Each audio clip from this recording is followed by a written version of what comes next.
1943년 8월 15일 1342시였습니다. 1등 중위 케네스 월시는 그의 F사유 콜세어를 급격한 상승 선회에 넣었습니다. 그는 벨라 라벨라 상공에서 6대의 일본 급강하 폭격기가 아래 미군 진지로 향하는 것을 보았습니다. 그는 26살이었고 40후의 전후 임무와 5번의 공중 승리 기록을 가지고 있었습니다. 적 편대는 그의 부대보다 6대 1로 수적으로 우세했습니다. 월시에게는 발급강하 폭격기가 폭탄을 투하하기까지 아마 18초가 남아 있었습니다. 표준 교리는 지원을 기다리라고 말했습니다. 그러나 그는 대신 적 편대로 곧장 돌진했습니다. 그의 6개의 59경 브라우닝 기관총은 합쳐서 분당 4,800발을 발사할 수 있었습니다. 그러나 시속 350마일의 선회 전투에서 그가 발사한 모든 총알은 빗나갈 것이었습니다. 정확한 조준 리드 각도를 계산하지 않으면 50피트 이상 빗나갔을 것입니다. 계산은 잔인했습니다. 계산이 틀리면 즉각적인 죽음을 의미했습니다. 1943년에는 단 한 명의 미국인 조종사도 그 계산을 신뢰할 수 있게 할 수 없었습니다. 타고난 사수들은 예외였습니다. 월시처럼 어린 시절을 산탄총으로 사냥하며 보낸 소수의 재능 있는 사람들입니다. 이들은 의식적인 생각이 아닌 근육 기억을 통해 편차 사격을 이해하는 조종사들이었습니다. 다른 모든 이들에게 공중 사격술은 희망에 쌓인 추측에 불과했습니다. 그때 영국인 엔지니어들이 어떤 인간 조종사보다도 더 빠르게 생각할 수 있는 장치를 발명했습니다. 그것은 조준 리드 각도를 자동으로 계산하는 회전하는 자이로스코프였습니다. 이는 평범한 조종사들을 저격수로 변모시키는 기계식 두뇌였습니다. 일본군은 이를 전혀 예상하지 못했습니다. 1943년 2월이었습니다. VMF-124 비행대대는 신형 F사유 1 콜세어를 이끌고 과달카날에 도착했습니다. 이 항공기는 혁명적이었습니다. 프렛 앤 휘트니 R2800 엔진으로 2000마력을 발휘했습니다. 콜세어는 시속 417마일에 도달했습니다. 이는 시속 400마일을 초과한 최초의 미국 단발 전투기였습니다. 6개의 59경 기관총과 2350발의 탄약을 탑재했습니다. 서류상 콜세어는 완벽했습니다. 그러나 실제 전투에서 조종사들은 아무것도 맞출 수 없었습니다. 계산은 간단했습니다. 시속 280마일로 비행하는 제로기는 초당 410피트를 이동합니다. 300야드 거리에서 총알이 목표물에 도달하는 데는 0.6초가 걸립니다. 그 0.6초 동안 제로기는 246피트를 움직입니다. 총알이 목표물에 도착할 지점을 맞추려면 제로기가 현재 있는 위치보다 246피트 앞에 조준해야 합니다. 그러나 제로기는 똑바로 날지 않습니다. 제로기는 선회하거나 기울이거나 상승하거나 하강합니다. 당신의 콜세어도 또한 선회하며 G포스를 받고 있습니다. 이 G포스는 총의 탄도에 영향을 미칩니다. 당신과 제로기는 시속 수백 마일로 3차원 공간에서 모두 움직이는 중입니다. 이것을 0.6초 안에 계산해야 했습니다. 적기가 당신을 향해 사격하는 동안 말입니다. 연구에 따르면 대부분의 격추는 10도 미만의 편차 각도에서 발생했습니다. 이는 목표물의 거의 바로 뒤에서 발사된 사격이었습니다. 20도 이상의 편차 각도에서는 어떠했을까요? 명중 확률은 평범한 조종사들에게 거의 0으로 떨어졌습니다.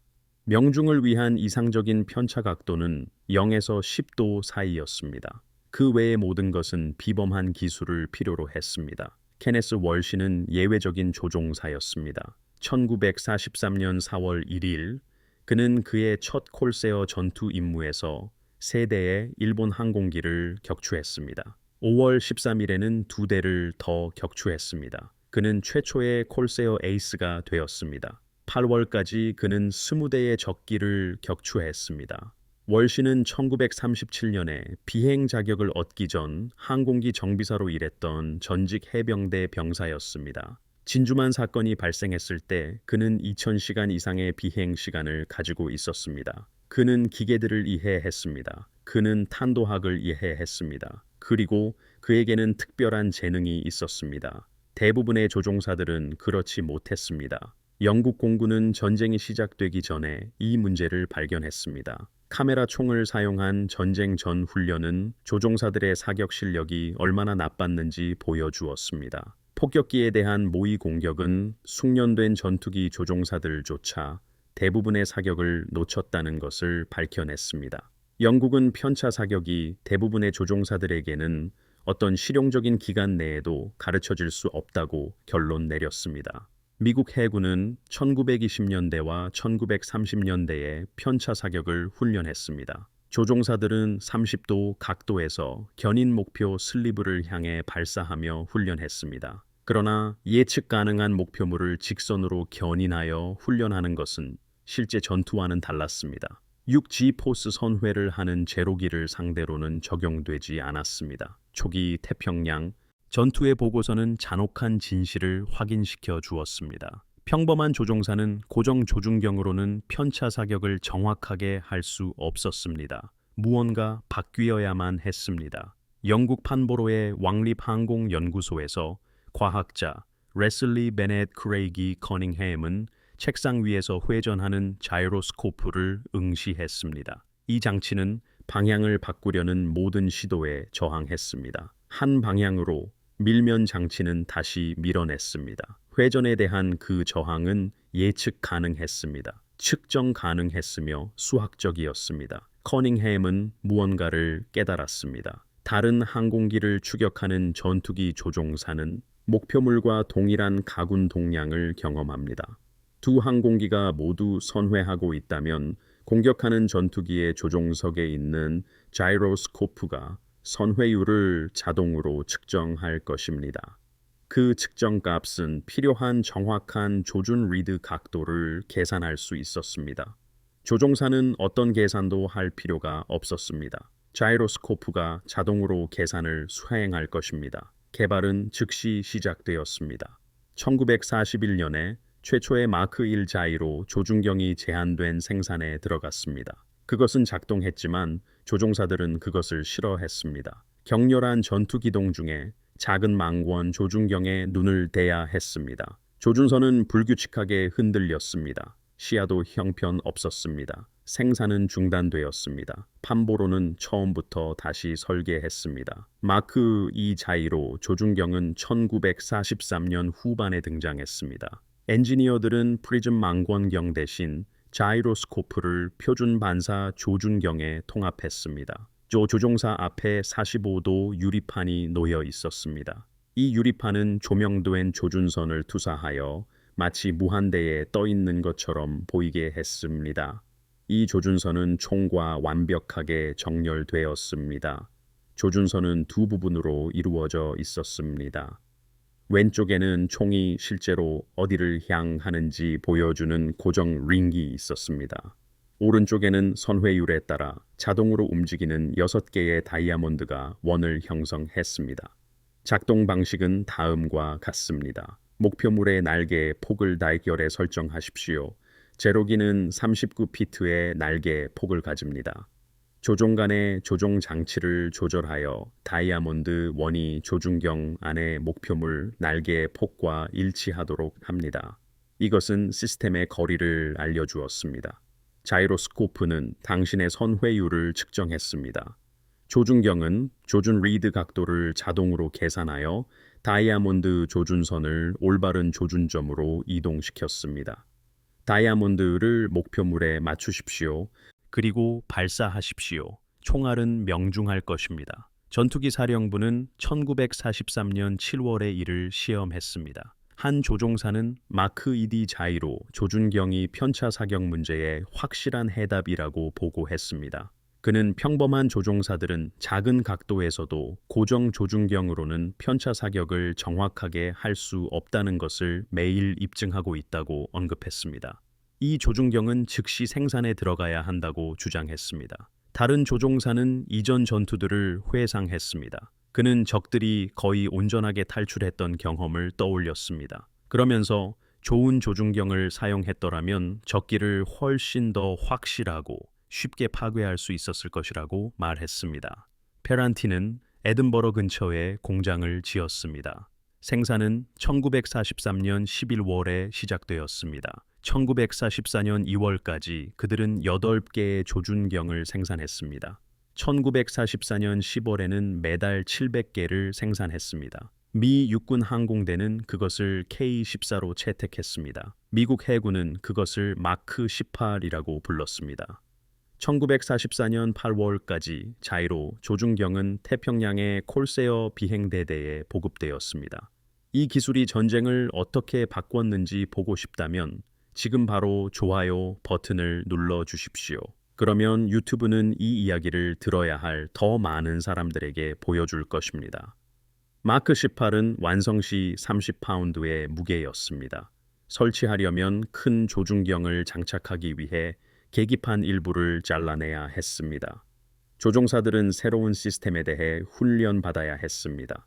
목표물 유형을 설정하고 거리를 조절해야 했습니다. 그리고 다이아몬드를 중앙에 유지해야 했습니다. 이론적으로는 간단했습니다. 그러나 실제로는 혁명적이었습니다. 시험 결과 자이로 조준경의 명중 확률은 40에서 50%였습니다. 이는 고정 반사 조준경의 15%와 비교됩니다. 이 조준경은 하룻밤 사이에 정확도를 3배로 늘렸습니다. 월시와 같은 숙련된 에이스들은 이를 필요로 하지 않았습니다. 그들은 이미 수백 시간의 전투를 통해 본능을 개발했습니다. 그러나 평범한 조종사들은 어땠을까요? 305시간의 훈련과 전투 경험이 전무한 신규 비행대대 교체 조종사들은요, 마크 18이 그들을 변화시켰습니다. 이제 콜세어 조종사가 선회하는 제로기에 급강하할 때 그는 조준 리드 각도를 추정할 필요가 없었습니다. 그는 날개의 폭을 설정했습니다. 조종 간의 스로틀 컨트롤을 조절하여 목표물의 크기에 맞추었습니다. 그는 다이아몬드를 제로기의 동체에 계속 유지했습니다. 자이로스코프가 나머지를 처리했습니다. 조종사는 비행에 집중할 수 있었습니다. 사격을 피하고 연료와 탄약을 관리하는 데 집중했습니다. 조준경이 편차를 자동으로 처리했습니다. 전투 결과는 즉시 바뀌었습니다. F-4U 콜세어는 제2차 세계 대전 동안 11대 1의 격추율을 기록했습니다. 총 64,051호의 작전 출격에서 2,140대의 적기를 격추했습니다. 반면 189대의 콜세어만 전투에서 손실되었습니다. 그 격추율은 항공 역사상 비할 데 없는 기록으로 남아 있습니다. 여러 요인들이 기여했습니다. 대부분의 일본 전투기에 대한 콜세어의 속도 우위가 있었습니다. 또한 콜세어의 견고한 구조와 6개의 중기관총도 한몫했습니다. 제로기의 더 가벼운 무장과도 대비되었습니다. 전쟁이 진행되면서 일본의 훈련이 소모전으로 붕괴되는 동안 미국의 조종사 훈련은 우수했습니다. 그러나 자이로 조준경은 매우 중요했습니다. 그것은 공중 사격수를 대중화했습니다. 더 이상 케네스 월시의 타고난 재능이 필요하지 않았습니다. 훈련과 규율, 그리고 마크 18이 필요했습니다. 1943년 8월 15일 그날 월시는 자이로 조준경을 가지고 있지 않았습니다. 그의 F-4U1에는 여전히 구형 마크 8 반사 조준경이 있었습니다. 그것은 고정된 조준선이 있었습니다. 컴퓨터는 없었습니다. 오직 빛의 링과 월시의 본능만 있었습니다. 그는 6대의 발 급강하 폭격기 속으로 돌진했습니다. 발사했습니다. 한 대의 발이 폭발했습니다. 다시 발사했습니다. 또 다른 발이 격추되었습니다. 일본 전투기들이 그를 에워쌌습니다. 위에서는 제로기들이 달려들었습니다. 그는 기술을 들어 올리며 정면에서 제로기를 향해 발사했습니다. 그 제로기는 폭발했습니다. 그의 콜세어는 여러 차례 피탄되었습니다. 유압계통이 고장나고 있었습니다. 오일 압력이 떨어졌습니다. 엔진이 멈추기까지 그에게는 아마 90초가 남아 있었습니다. 월시는 물 위로 기체를 빼냈습니다. 문대에 있는 미군 비행장을 발견했습니다. 그는 착륙했습니다. 비행기에서 뛰어내렸습니다. 그리고 다른 콜세어를 찾아냈습니다. 몇 분 안에 다시 이륙했습니다. 30분 후 카힐리 상공에서 그는 B-24 폭격기를 공격하는 50대의 일본 제로기와 마주쳤습니다. 월시는 홀로 있었습니다. 폭격기들은 위기에 처했습니다. 그는 망설이지 않았습니다. 월시는 편대 속으로 돌진했습니다. 근접 거리에서 한 대의 제로기를 파괴했습니다. 또 다른 제로기가 급강하하고 있었습니다. 그는 발사했습니다. 그 제로기는 추락했습니다. 폭격기를 공격하는 두 대의 제로기가 더 있었습니다. 월시는 이를 요격했습니다. 둘 다 파괴했습니다. 네 대의 제로기가 파괴되었습니다. 그러나 그의 콜세어는 산산조각 났습니다. 엔진은 멈춰가고 있었습니다. 제로기들이 그를 추격했습니다. 월시는 벨라 라벨라 해상에 불시착했습니다. 그것은 6개월 만에 세 번째 수상 착륙이었습니다. 그는 코스트 워처들에게 구조되었습니다. 3일 후 기지로 돌아왔습니다. 이러한 행동으로 월시는 1944년 2월 8일 명예훈장을 받았습니다. 프랭클린 루즈벨트 대통령이 백악관 타원형 집무실에서 직접 수여했습니다. 월시의 훈장 표창장에는 그의 비범한 영웅심과 임무를 초월한 용감함이 명시되었습니다. 그러나 중요한 것은 이것입니다. 월시는 예외적이었습니다. 그는 소수의 재능 있는 사람 중 한 명이었습니다. 마크 18 자이로 조준경은 수백 명의 조종사들을 더 만들어냈을 것입니다. 이들은 월시와 비슷한 결과를 달성할 수 있었습니다. 이는 타고난 재능을 통한 것이 아니었습니다. 기술을 통해 이루어졌습니다. 1945년 무렵 마크 18은 후기형 콜세어의 표준 장비가 되었습니다. 1944년 후반에 취역한 F사유사 변형기는 공장에서부터 조준경을 장착하고 나왔습니다. 조종사들은 전투 비행대대에 배치되기 전에 이 시스템에 대한 훈련을 받았습니다. 일본군은 이에 대응할 수 없었습니다. 그들은 광범위하게 생산되는 동등한 기술을 가지고 있지 않았습니다. 독일은 이지-42 자이로 조준경을 개발했습니다. 시험에서 고정 조준경의 15% 대비 40에서 50%의 명중 확률을 달성했습니다. 그러나 1945년 3월까지 770대만이 생산되었고 대부분은 작전 비행대대에 도달하지 못했습니다. 일본은 자이로 조준경을 전혀 배치하지 못했습니다. 결과는 어떠했을까요? 상대적으로 경험이 부족한 미국 조종사들조차 1942년 또는 1943년에는 불가능했을 격추율을 달성했습니다. F-6F 헬카엣은 19대 1의 격추율을 기록했습니다. 콜세어는 11대 1이었습니다. 일본이 미국의 우월성에 대항하기 위해 특별히 도입한 개량형 키-84 프랭크 전투기를 상대로도 콜세어는 6대 1의 격추율을 유지했습니다. 일본 조종사의 질적 저하도 크게 기여했습니다. 그러나 기술이 중요했습니다. 마크 18은 미국 조종사들이 유능해지기 위해 1500시간의 훈련이 필요 없다는 것을 의미했습니다. 그들은 500시간의 훈련과 자이로 조준경만 있으면 되었습니다. 1945년 오키나와 전투에서 콜세어는 오키나와의 천사들이라는 별명을 얻었습니다. 가미카제를 포함한 일본 항공기에 대한 성공 때문이었습니다. 속도, 화력, 견고함, 그리고 마크 18 조준경의 조합은 콜세어를 만들었습니다. 심지어 평범한 조종사의 손에서도 거의 막을 수 없는 존재였습니다. 케네스 월시는 전쟁에서 살아남았습니다. 그는 1945년에 두 번째 전투 임무를 위해 복귀했습니다. 그는 필리핀과 오키나와에서 VMF-22 비행대 소속 F-4U-4 전투기를 조종했습니다. 1945년 6월 22일 그는 21번째이자 마지막 적기인 가미카제 제로를 격추했습니다. 그는 28년간 복무한 후 1962년에 중령으로 전역했습니다. 그는 4개의 수훈 비행 십자훈장을 받았으며 여기에는 6개의 금성이 포함되어 있습니다. 또한 14개의 금성이 있는 공군 훈장도 수여받았습니다. 명예훈장도 받았습니다. 월시는 1998년 7월 30일 81살의 나이로 사망했습니다. 그는 알링턴 국립묘지에 안장되어 있습니다. 그는 제2차 세계대전에서 해병대 최고 득점 에이스 중 네 번째로 높은 순위를 차지했습니다. 더 중요하게도 그는 최초의 콜세어 에이스였습니다.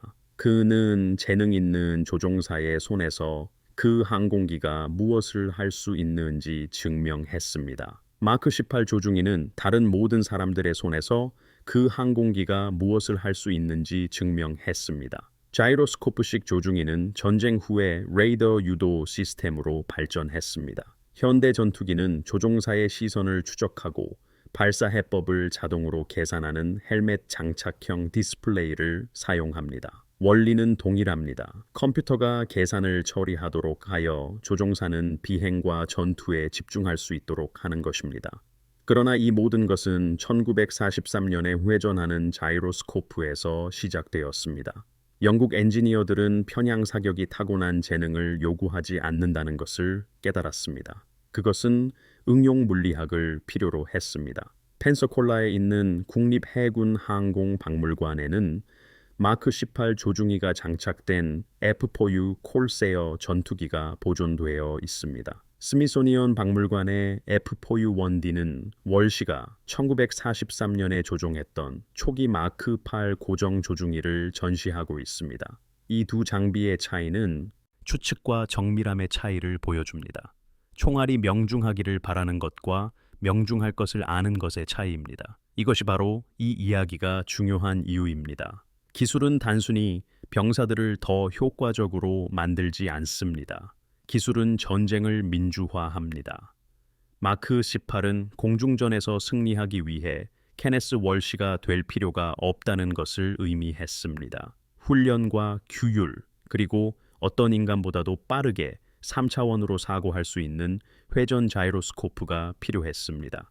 일본은 수년간 정계 조종사들을 훈련시켰습니다. 본능을 통해 편향 사격을 완성하기 위해 수백 시간을 투자했습니다. 그리고 그 대체 불가능한 전문가들이 전투에서 죽어가는 것을 지켜보았습니다.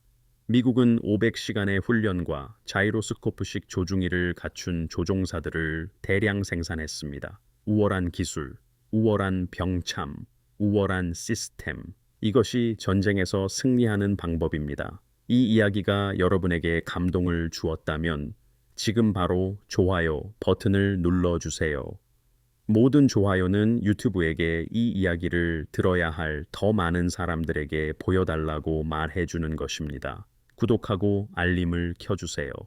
저희는 매일 역사의 기록 보관소에서 잊혀진 이야기들을 되살리고 있습니다. 혁신에 대한 이야기, 기술에 대한 이야기, 엔지니어와 과학자들이 군인과 조종사들만큼이나 전쟁의 흐름을 어떻게 바꾸는지에 대한 이야기입니다. 댓글을 남겨주세요. 어디에서 시청하고 계신지 알려주세요. 미국입니까? 영국입니까? 캐나다입니까? 호주입니까? 필리핀입니까? 인도입니까? 저희 커뮤니티는 전 세계에 걸쳐 있습니다. 여러분은 단순히 시청자가 아닙니다. 여러분은 이 기억들을 계속 살아있게 하는데 동참하고 있습니다. 시청해 주셔서 감사합니다. 케네스 웨얼시 중령과 마크 18 자이로스코프식 조종기를 만든 엔지니어들이 잊히지 않도록 해주셔서 감사합니다. 이 사람들은 역사를 바꾸었습니다. 여러분은 세상이 이들을 기억하도록 돕고 있습니다.